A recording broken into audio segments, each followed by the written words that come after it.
everybody. My name is Grant Knutson, and I have been interviewing some of the artists from this year's Pittsburgh Fringe Festival. Can you tell everybody who you are and the name of your company? I'm Alan Irvin, and I'm with Brawling Bard Theater. I'm one of the co-founders and writer, director, and sort of wearer of all sorts of hats. That is wonderful. And what is the title of the show that you guys are doing for this year's festival? Our show is called The Scottish Play. Nice, and I imagine a lot of people will know some of the reference from that, but of course, you guys have a very unique way of putting up your shows and presenting them for us. So, as usual, I'm going to give you just an elevator's pitch amount of time, as if you're at a festival flyering lines, and say you just have like 30 seconds worth of attention span to tell us what the show is, what it's about, and why we might want to see it.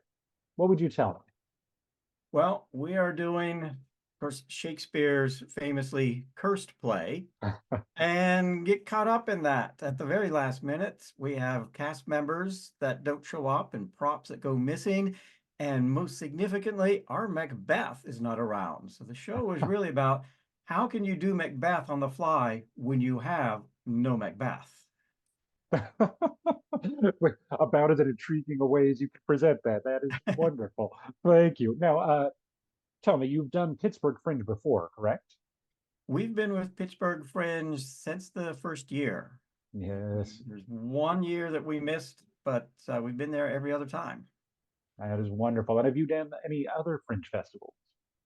We did Rochester years ago, and then during COVID, when we were doing stuff online, that allowed us to get into a couple in New York and some places that we wouldn't have been able to go otherwise. But I love that. I'm glad that a lot of places have kept little elements of that, like Pittsburgh has done and is doing, because it really does up the accessibility we've talked about.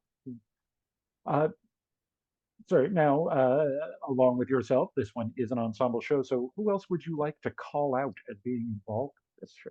well, I definitely need to mention Anne Ramat. She's been with the company for a number of years, but this is her debut as our fight director.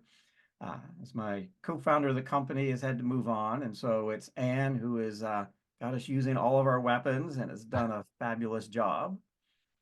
Michael Makita and Dylan Mahaffey are longtime members of the company, and Andy Cole has come back to us for a second time. He was in one show pre-COVID, and we're glad to have him back as well.